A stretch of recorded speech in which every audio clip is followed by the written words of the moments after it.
You're listening to the Trailblazers Podcast, episode 12 with Candace Mitchell. We raised over $500,000 in seed capital to really get our business going, and now we are sustainable through our customer base. And so We're kind of like the untraditional startup in the sense where we're not venture-backed, but we've had the humbling privilege of learning how to grow a business and sustain off of your revenue.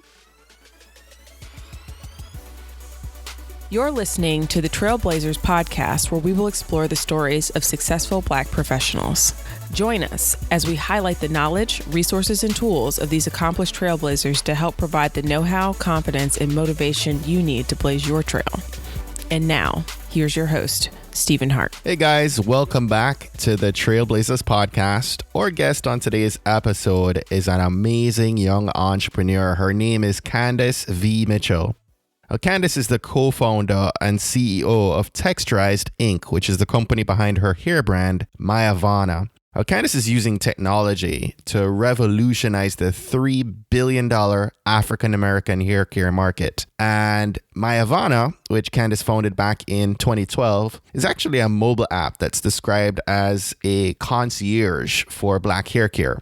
And it really is connecting clients with stylists and also encouraging community through photo sharing and tips. Now, Candace is a graduate of the Georgia Institute of Technology, and she has a bachelor's degree in computer science. Now, in today's episode, we discuss what inspired her to go from a degree in computer science to getting into entrepreneurship and starting her own business so early.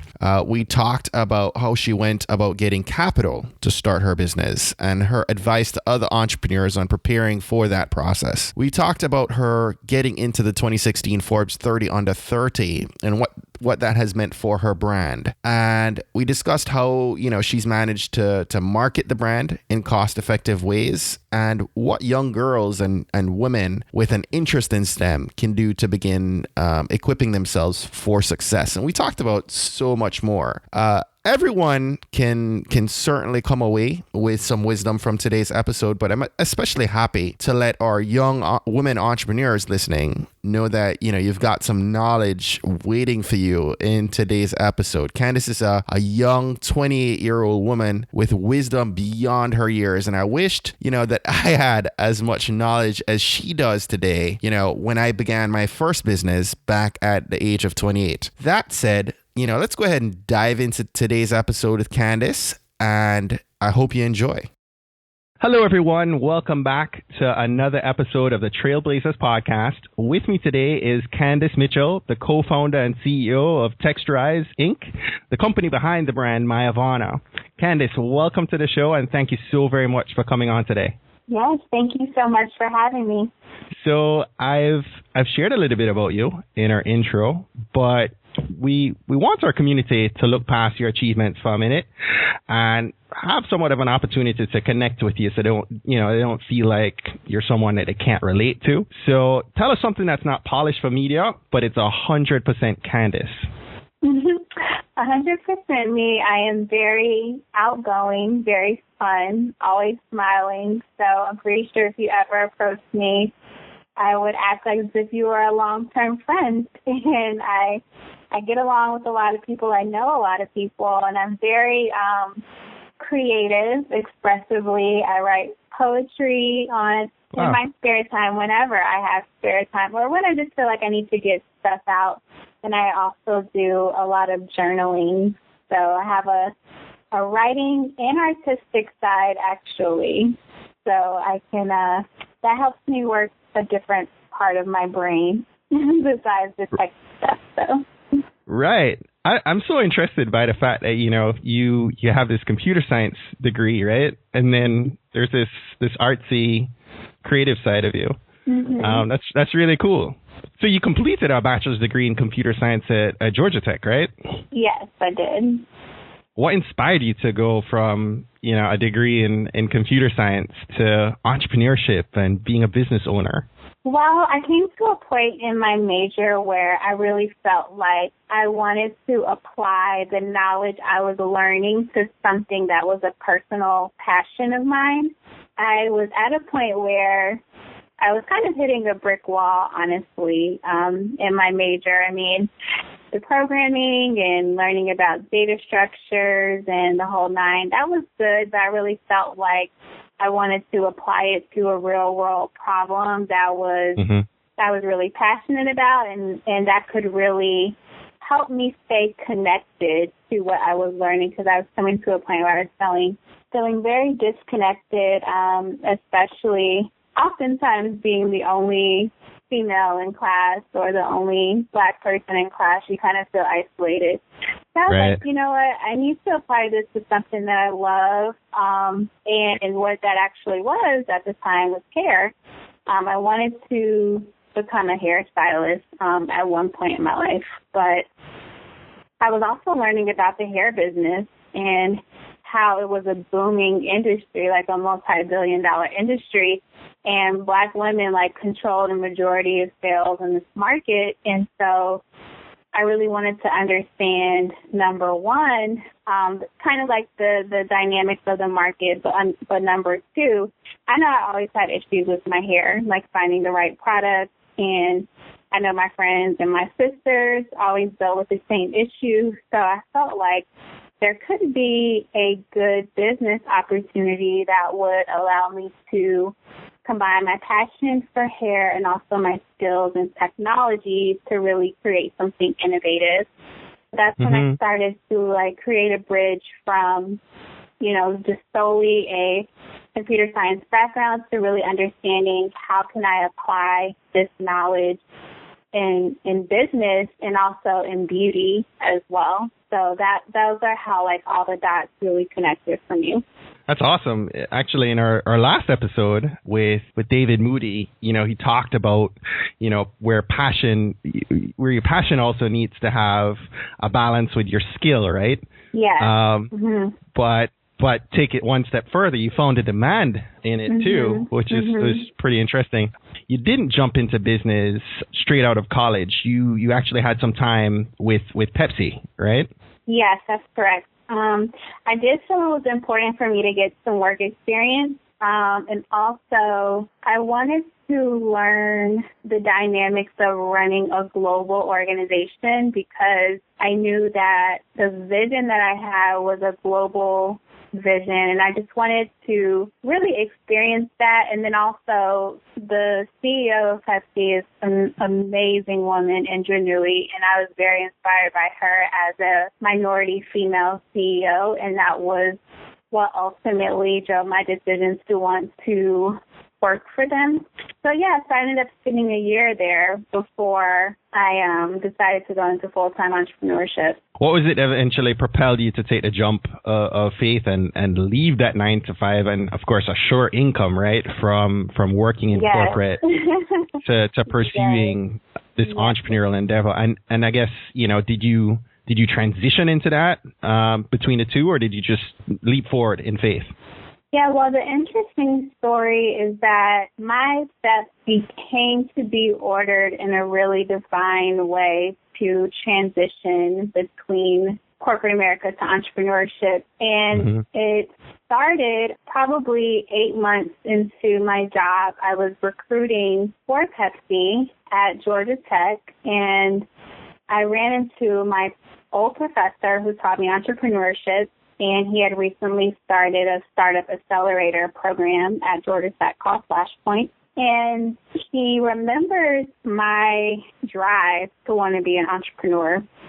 And he was very inquisitive about my current path being in corporate America, and knowing that I really wanted to be an entrepreneur. And not only that, since I had graduated, there was now this new program that really helped startups get launched. And he really showed me everything that they were starting at Tech, and I was really amazed, and I thought, wow, this would, be awesome to really take my idea to the next level. And so that was really a seed that was planted, and it was pretty much a domino effect from that point. That evening, I ran into an old classmate who was also a computer science major and had just went natural. And she had so many questions about her hair and also realized how difficult it was to find information online that pertains to you, like the type of hair you have, the texture, what products you use. So she started to feel that pain as well. She later became my co-founder.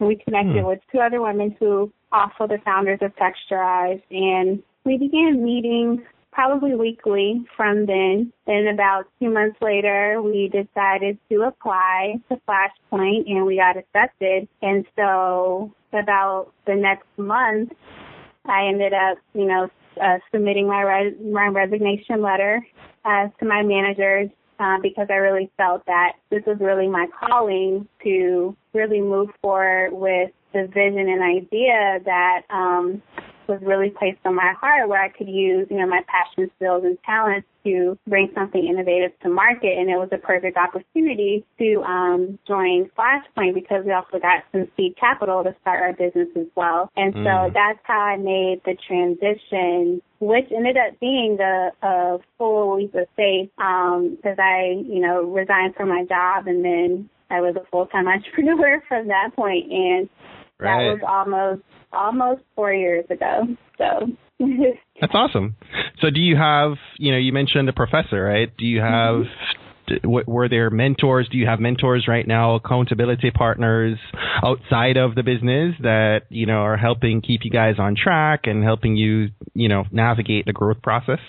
Oh, yes, absolutely. We've had several mentors throughout the course of our company. We have really strong advisors right now. And it's very important to be surrounded with people who have experience and can really help you make a little less mistakes than you might have if you had not had that mentorship, But outside of the company, I also have personal mentors and people who really help me stay balanced and accountable in those areas too, because I've gotten to a point where, I grind so much and I'm overexhausted. I think it's important for entrepreneurs to remember that you have to keep yourself balanced in order to keep being your best self to bring the best to your company. And so I definitely have, personal mentors as well who can really help me with keeping that in mind, because it's very easy to go hard 24/7. So, yeah, it is definitely a lot of professional and personal mentorship is key. Yeah, I have a lot, even on that very point. It's a point we all hold true, right, as entrepreneurs, but the application, the practical side of it, I actually have people who are entrepreneurs who have written to me, because of listening to the podcast and said, I have 3 kids and, a full-time and my side hustle. And it's like, they're asking the question, like, how do I employ balance, right? I mean, it's great to want to, allocate that time to family and to the other things. It's very difficult when you're running a business, right? Yeah, it's difficult, and we don't prioritize it until we're forced to. Right. If we could be proactive with that, what you start to find is you're even more productive and you're more happy and you have so much more clarity because you are at your best. You're on top of your game. And I'm pretty sure, with entrepreneurs who are parents, your family is a great source of joy and encouragement. So why not have that time so then you can pour that back into your business, Right. Absolutely. So, yeah, we should definitely prioritize it before we're forced to. Very true. Very true. So, you touched on, I guess, through Flashpoint, right? Is that the funnel that got you seed funding? Yes. One angel investor at the time did establish that fund that our the batch of startups that we were in. But they can be funded in different ways. So I would just, call it seed capital that really got our company started. But later on, we did have, two angel investors based in Atlanta invest in our business. And other ways we funded our company is we did a crowdfunding campaign on Indiegogo that was successful. And we've also done a family and friends round, and we won several pitch competitions too. And so with all those means combined, in addition to our latest investor that's based out in San Francisco, we raised over $500,000 in seed capital to really get our business going. And now we are sustainable through our customer base. And so We're kind of like the untraditional startup in the sense where we're not venture-backed, but we've had the humbling privilege of learning how to grow a business and sustain off of your revenue growth, which is, right. Yeah, it's a mind shift, but it's like a mind shift back to the basics of business. Even though what you kind of see in the startup world is all about getting funding, but the way you really build a valuable business is you go through revenue. And so We've spent the last year just kind of really grabbing hold of that and figuring out the right model that would allow us to accomplish this goal. And so now we're trying to build from there. Got it. So if there's someone coming behind you, right, that is looking at seed capital or, looking to try and drive angel funding to a startup, what advice would you give them? What was that process like? My advice would be you need to know your market inside and out. So you need to know your market, not just the numbers in terms of like the size of your market, but you need to know the very small nuances of the market that drive customer behavior. And that's the most valuable thing that you can ever learn, because that's what the core of your business is going to operate from. Right. And the way we were able to achieve that is through customer discovery. In the beginning, we interviewed thousands of women one-on-one about their hair experiences. And that revealed to us the true reason of why we spend so much money in the market and what continues to drive our behavior. And so once you build a product or a business around that, you'll always be in business because you're always evolving with your customer. Right. So I would say that is the best way to spend time, because once you know that, you can talk to any investor with full confidence that you are going to execute on making this business successful. And that's what an investor needs when you pitch to them. They need to know, they need to be able to trust you that the money that they're going to invest in you is going to multiply and they're going to get a return. That's awesome. I mean, so for those listening, you guys can do some research on VOCs, voice of customer, and start doing some market research and tap into some of what Candace is mentioning here. This is great. So thanks for sharing that. So, this is interesting because you didn't go to business school, right? I mean, you have a computer science degree, so there's a lot that I'm sure even now you're probably still learning on the go like every day, right? Mm-hmm. We like to, on the podcast, we like to bring up the challenges, the fears, the failures that we sometimes go through as business owners, because we all do, right? Yes. Could you maybe tell us a story about a stumbling block or maybe failure that you had in the past while setting up and growing the business, and share with us kind of what you did to overcome that? Yes. So yes, it's very important to know that you're going to face failure. It's pretty much unavoidable. And so my point of failure that really helped me grow a lot as an entrepreneur, really in the beginning of our business, really balancing the technical and business role in the beginning, because I'm the CEO of our company, but I'm also a software developer.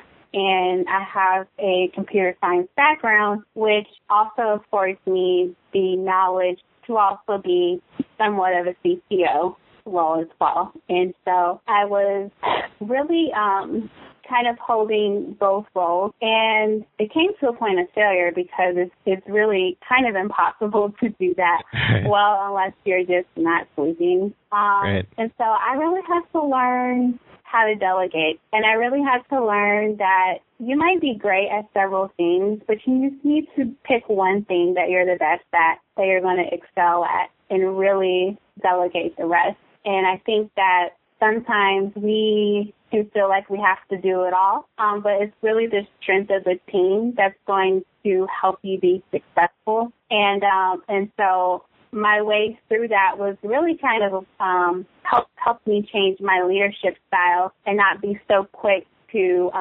want to do everything that's pertinent to the company, but really focus on the areas that I'm really good at and kind of foster that, and then, be able to know what roles do I need to fill. And so I think it's a great learning lesson to be a little introspective as you think about what you're good at and what other roles or what other areas based on your strengths and weaknesses that you might need to have a partner come on board or have other people really compensate for those areas. And right. And once you can master that, you'll know what to say yes to and what to say no to, and it really helps you really endure and be successful without overexhausting yourself. A lot of wisdom from a young woman like you. That's awesome. That's good. It's very important to know, it's a difficult process to get to the point where you're comfortable delegating and letting go, mm-hmm. right? Yeah. But so important. So a question I like to ask, right? Do you have fears of failing to achieve goals that you've set, or are you more afraid of the responsibilities that follow when you actually achieve your goals?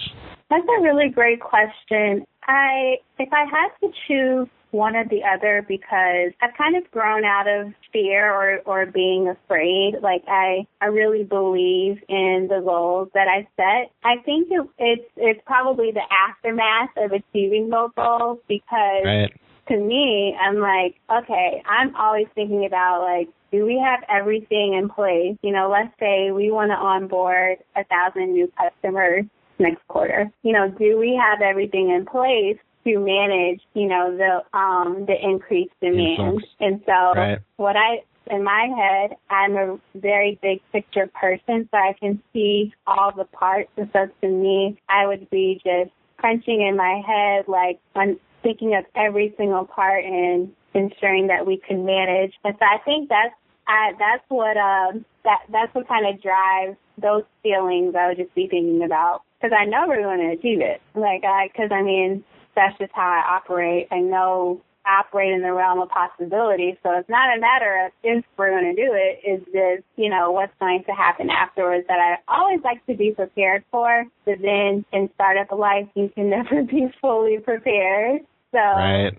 Yeah, I even tried to prepare as much as we could. We were on the reel earlier this year in January, and did my best to make sure, our site would stay up, servers would stay up, and our site still crashed from all the people wow. who came. Yeah, Traffic. so it's kind of like you can do the best you can, and then just sometimes big stuff happens. Right. So, yeah, and so that's kind of, where my mind went as I thought about you asking that question. Mm-hmm. You have such confidence, and it's so powerful. I enjoy hearing your responses. I'm thinking about the fact that you're like 27, 28, and you've already been recognized in Forbes as a 30 under 30 for 2016. What went into being listed there? Like, how did you get to that point? And then, how has it helped the awareness of the brand? Yeah, that was an awesome moment. Honestly, Forbes found me online, and they reached out to me, emailed me, and wow. So. You're everywhere online, though, Candace. I know. So that has definitely been the benefit, of getting a lot of coverage on our business. As much as we've evolved over the years, our story is really out there and the things that we have accomplished thus far. And, one of their writers found us online and reached out, and I was like, wow, this is awesome. But to me, it felt like it's going back to the law of attraction, because I remember sitting down and writing out my life plan and what I wanted to accomplish as this year in my life. And one of the things I put on there was being on the Forbes 30 under 30 list. So no way. that was just a matter of things manifesting when you put it out in the universe. Because, wow. Yeah, they ended up contacting me, and then I only had to provide my date of birth so they can, in fact, verify that I am 28 years old. And then I was contacted that I was a finalist, and next thing I know, I was actually watching the reel when our interview was on there, and then I got a tweet saying congratulations about Forbes 30 under 30, so that's how I found out. So that's how that all happened, yeah. That is pretty cool. Yes, so I'm very grateful. Very grateful for that. That's a big blessing. So let's talk about brand awareness, right? I mean, you guys have gotten so much press coverage, as I mentioned a minute ago. What's some cost-effective ways that you guys have found to market the brand as a startup? Yes, so the most cost-effective way is free press. That's my first answer. My second answer is just knowing how to spend money via social media. Mm-hmm. And so I say the first question because the art to getting press is knowing how to tell your story well. Outlets are always looking for a great story. That's what press is all about. And so if you can master the basic story of what you're doing and what differentiates you, outlets will take that and run with it. And that has been really the source of all of our brand awareness is through articles that have come out and people being able to read about us. And then that directs them to our website. Right. And then build community from there. Yeah.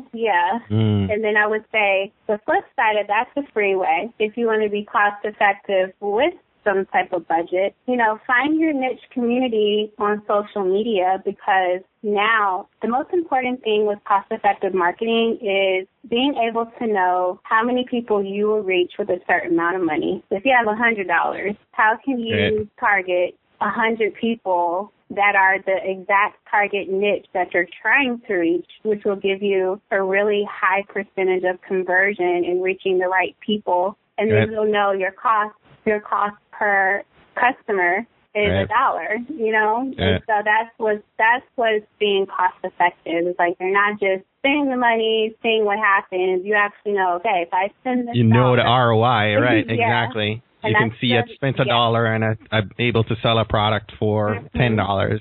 Right. Exactly. That's the most important thing you can figure out in the beginning, because then you'll know your ROI on how to get customers. $50 will help me bring $500 in business, or if you get venture or not, right? Then it's good to figure out that is not, because then you can figure out what's going to work. If you can spend small quantities, so you can have low risk of testing out what works and what doesn't work. But then once you figure out what works, then you can say, okay, if I get funded, I'm going to tell my investors that this $50,000 is going to customer acquisition for marketing through this channel, because I've already tested that $50 will bring me back 50 customers or something. And so that's how you do the numbers of how you get the most cost effectiveness out of marketing to build your brand. It's really important for, again, guys, if you're listening to this, ROI, return on investment, this social media is great at doing that. Candace, you've echoed to me, you're a creative mind, and I just think you're just super cool science girl, right? With an amazing business, and you're really redefining a path for young girls on the come up with regard to STEM. What can young girls and women really with an interest in science and technology and engineering, what would be your advice to them on how they could equip themselves for succeeding in this path? Yes, great question. I would say always continue learning as much as you can, and start early as well, because even myself, I wish I would have started even earlier in terms of coding and programming, and just being really equipped with knowledge in my field, the repetition is the key to mastery. And the more you can practice your skills and the more you can really just absorb a lot of knowledge through reading and applying what you've learned, you'll really build an intelligence that helps you learn new things faster. And then also in different environments, you'll have a lot of confidence because feel like you really prepared and you're capable of achieving. And so I think we are smart women. You know, that's a given. Anyone who pursues STEM, you're already way above a large percentage of society who would never want to even go into STEM. So you're already ahead of the game. I think what holds us back is our own minds, and sometimes we feel intimidated or sometimes we feel isolated. That's the thing that really holds us back. So I think that the more you can be confident in yourself and reinforce how smart and capable you are, then as you progress throughout your career, you will really just continue building yourself up and not really retreat and think that it's not for me. And so I would say, just always remind yourself how smart you are and how capable you are. And, that's really half the battle. Mm-hmm. It's awesome. So, Candace, it could just be random, but I saw a couple of the people on your team, on your website, with the last name Mitchell. And I'm making an assumption that they're family. Feel free to correct me if I'm wrong on that. But, with that said, how has family had an effect on you and on the business? Yes, so they are, my family members. And I would say they're effective in the business. Number one, my family has been 1,000% supportive of my entrepreneurial dreams. I mean, from the beginning with me quitting my job to moving back home, I've been living with my parents since day one of running my company, and they support me and they've helped me so much. And so on a personal level, it's been really that support system that has really kept me strong throughout this journey so far. On top of that, the very beautiful thing that happened was a lot of the skills that my mother and my sister have been team members of our company, probably going on a year now. Skills that they've developed in their own careers were the exact skill sets that we needed in our company at the time. And it was just a natural thing because startups, you always need help. And sometimes you can afford to hire the best person, and sometimes you just need all hands on deck. And so it was one of those types of situations. My mom is executive level of customer care at Home Depot, which is number one in customer care out of all Fortune 500 companies. And we were establishing our customer care division at the time. So why would I not bring in, my mom to help with that, who has several awards in her role and really helped us build that division. And then my sister also brought a lot of skills and talents in terms of our creative content, as well as really tapping into the college market here in Atlanta as ambassadors and interns. So, it was this kind of situation where, we were in a huge growing stage and we needed more support. And so, thankfully they were able to jump right in. And so that's how that all came about. And there's nothing like having people who, will do whatever it takes right there with you. So it's great to have family support behind you, and great to have them there in the business now and be able to provide for them and their family. That's just awesome. That's fantastic. So, you have this brand that, has all the success. How do you keep pushing yourself forward and keep from falling into comfort zones with what you're doing? You know what? It's knowing our potential and keeping your eyes on the prize. I mean, that's really what it comes down to, because I'm never complacent, because I know how much we're capable of. And until we're like $1 billion business, I'm always going to be like, there's always more we can do, and there's always, you know, that next level that we should be pushing for. And so I came to a point where I said I'm not going to let any type of award or status be like a mark of something we achieved. I see it as just validation that we're on the right path. Right. And so the more we are awarded and recognized for different things and have different opportunities, it's just more validation, more proof. So that actually makes you go harder. Like, it makes you more... Step on the gas more. Yeah, right. it pushes you, right? It gives you that, you know, the fuel to be, you know, to keep going. And so, you know, that's why it's never like a, you know, let's stop and chill. It's like, oh gosh, let's keep going. We got this, we got that. We got to keep pushing. So I just changed my mindset, like, because if you can envision it that way, then you'll never get to a point where you feel, you know, complacent, or you're like, okay, it's always just about having more drive and more ambition, because there's more to accomplish. And so that's my perspective on it. And also knowing, I mean, it's an exciting time, and you know, just where I am in my life, you know, I'm still young and single, and I have the luxury to really set my own schedule, do what it takes. So you really have to make the most of those years, because you never know when things will change, you know. So you got to make the most of it while you can. Absolutely. Yeah. Yeah. Before you get some crumb snatchers of your own, you know. Right. That'd be a different story. Definitely keep your foot on the pedal. Absolutely. So, Candace, we're nearing the end of today's session, but we'd like to have you share some resources with our listeners. Help them sharpen their mind and look to resources they might not have explored before. Could you share with me, like a book you've read in the past year that's inspired you? Yes.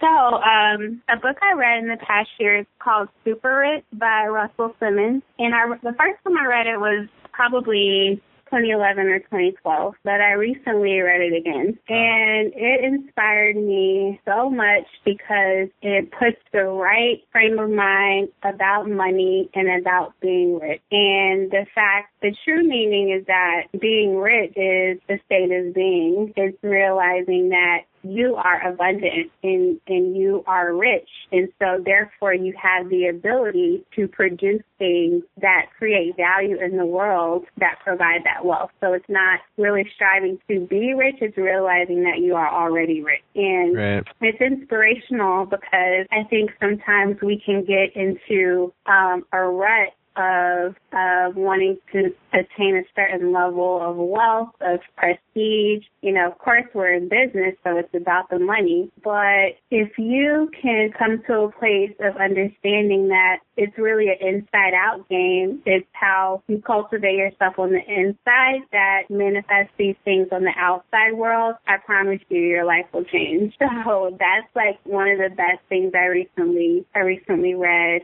And it really keeps me humble. It keeps me focused on my inner self, and that is what actually will help you realize that you can actually, what you conceive in your mind and what you believe can actually happen. Wow, it's awesome. I'll have to check out that book for sure. What's something small you've done this month that you're proud of? Something small. I just wrote my first book. I kind of feel like that's small. I know you said small, but what?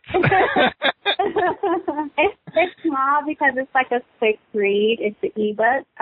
But I'm very proud because it's the first time that I've ever put my thoughts on paper to share with other people. I'm such like an introvert, and this is like my first time doing something like this, so I'm very proud of that. So are you thinking to make it public, like on Amazon or something? Oh, I might. I know it's definitely going to be an ebook.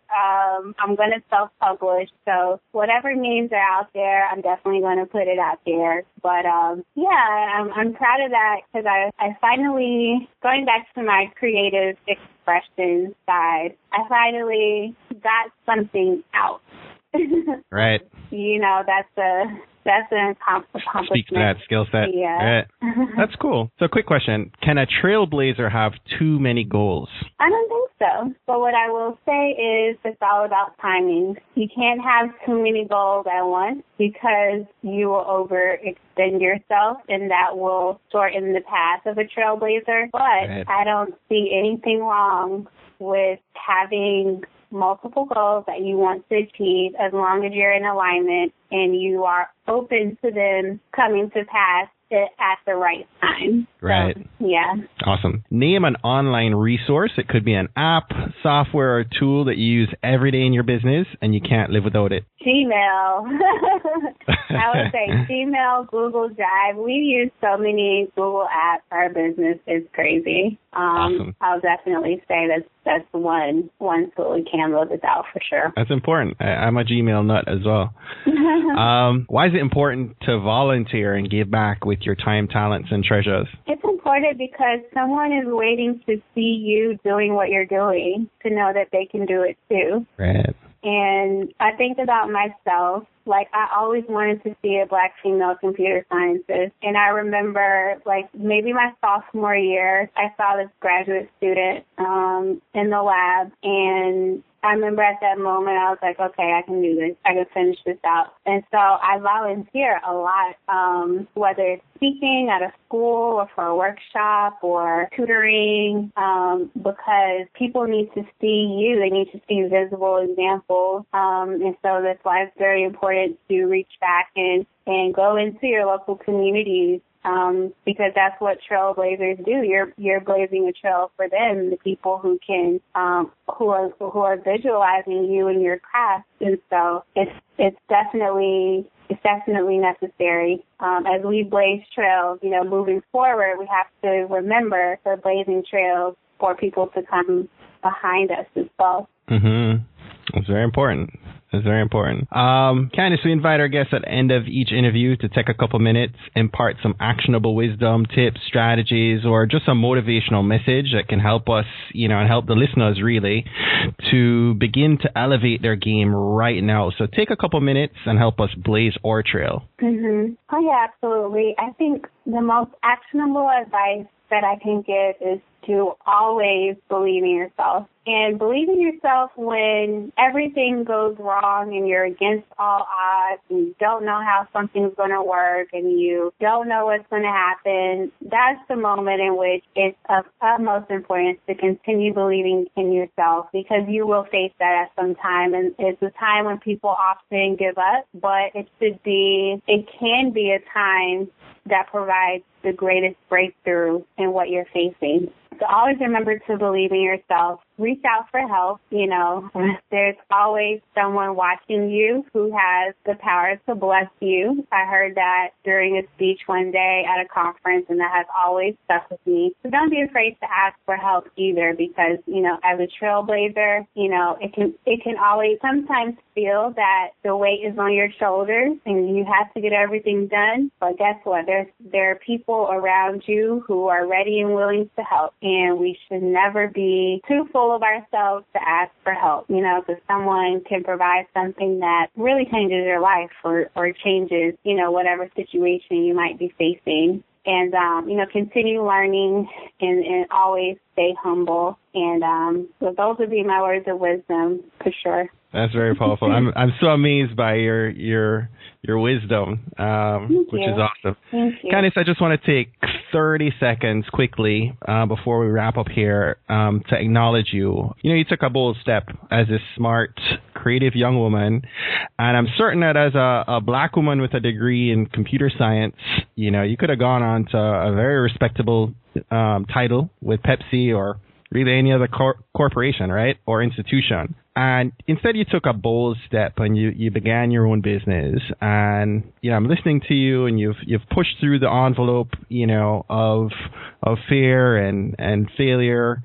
And, you're 28, right? Mm-hmm. And already you're being acknowledged by Forbes and Black Enterprise and all the rest. And, what I appreciate, you talked about doing the market research, and, today you're providing a needed solution for women and girls all over the world with Myavana. And in the process, you're creating new possibilities for this next generation. Like my daughter, who's now almost 6, she's seeing how, science and tech can be applied to starting, your own brand. And so I just want to say thank you very much for all you're doing, and that you will continue to do. And, we're appreciative of you being on this episode and sharing your wisdom with us. Oh, thank you. No problem. And I truly appreciate it. And as much as it encourages other people, it encourages myself as well. So I'm happy, people have something to gain from what I have to share. And, I look forward to more great things to come. Absolutely. So before we let you go, please tell our community how we can stay connected with you, and then we'll wrap up for today. Oh, yes, for sure. You can connect with me on my website. It's CandaceVictoria.com. It has all my social media information. You can reach me via email. And, of course, I would love for you to check out, my company website. It's Myavana.com, a personalized hair care service recommending products, services, and content for your hair type and texture. And I'm very honored to be on the podcast today. So thank you guys so much. Candace, thank you so much for taking time away to, share your inspiring story with us. We value you, we appreciate you, and wish you all the best for continued success with your brand. Thank you so much, and much success to you as well. Thank you. Well, that's it, guys. Thanks again for listening to this episode of the Trailblazers podcast. I really hope you enjoyed Candace's story. I'll post links to her website and social channels, along with recommendations for a book and resources on our show notes page at tvpod.com/episode 12. Now, a couple days ago, Megan in Nevada shared with me on Twitter that she went ahead and shared the podcast with her niece, who's a counselor at a high school in New Orleans. And, we want to keep hearing more stories like that. So guys, please do me a favor today and share this podcast with a family member or a friend, or even someone you might not know, but could be someone in your community that could share the podcast with people that need to hear this. Invite them to listen to this episode or any other episode you think might impact them most. Now guys, you have the power to help get the word out and put these powerful messages in front of those who it might have the greatest impact with. Someone listening to this episode today can and will be changed by Candace's message and go on to change the world for many others in the process. So once again, thank you all so very much for listening to the Trailblazers podcast.